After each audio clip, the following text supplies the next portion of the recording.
Сиздерде укуктук кеңеш керек болгон болсо, экрандагы WhatsApp номери аркылуу өзүңүздөрдүн суроолоруңуздарды так толугу менен жазып калтырсаңыздар болот. Ар бир суроо ээсине жооп берүүгө аракет жасайбыз. Бизге буга чейинки келип түшкөн суроолор бар, суроо элерине жооп берели. Саламатсыздарбы? Жолдошум экөөбүз ортобузда бир балалуу болгондон кийин оорунун айынан каза болуп калды. Жолдошум каза болгон соң кайнатам мага өзүнүн үйүн белек кылып өткөрүп берген. Азыркы учурда башка турмушка чыгып, 2 кыздуу болуп калдым. Мен ошол кайнатам белек кылган үйдү сатууга укугум барбы? Же кайра алып коюшу мүмкүнбү? Бул жерде кайнатаңыз менчик кол тийгиз. Демек, менчик ээси өзүнүн тиешелүү мүлктү каалагандай пайдаланат. Сиздин кайнатаңыз өзүнүн укугунан пайдаланып, ал өзүнө тиешелүү, өзүнүн менчигинде турган демек турак жайды сизге белек катары өткөрүп берди. Ага анын укугу бар болгон. Эми бүгүнкү күндө бул турак жай сиздин менчигиңиз. Демек, менчик сизге өткөндүктөн аны сиз каалагандай пайдалана аласыз. Демек, аны сиз сатканга толугу менен укугуңуз, мүмкүнчүлүгүңүз бар. Ал турак жайды сатсаңыз болот.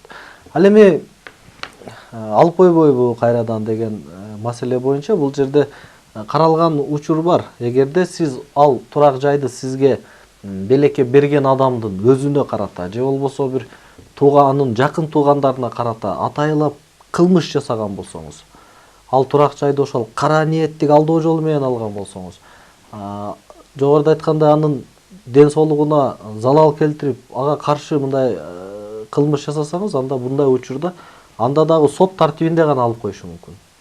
Сот демек сизге берилген тартуулоо келишимди жокко чыгарып, анда алып коюуга анын укугу бар. Бирок бунун үчүн жогоруда айткандай сиз анын ага кол салган болсоңуз, же болбосо дагы ушундай бир сот тартибин алып коюу үчүн негиздер керек.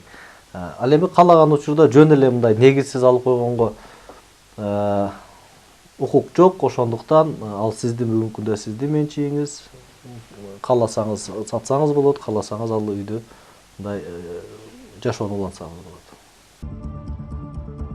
Кыргыз Республикасынын Жарандык кодекси 514-бирине тартуулоону алып салуу, тартуу алуучу, тартуулоочунун анын үй бүлө мүчөлөрүнүн же жакын туугандарынын өмүрүнө же ден соолугуна каршы атайлап кылмыш жасаган учурда тартуулоону сот тартибинде алып салууга жол берилет. Тартуу алуучу, тартуулоонуучунун өмүрүн атайлап кыйган учурда тартууну сотко алып салуу талабын коюу укугу анын мураскорлоруна таандык.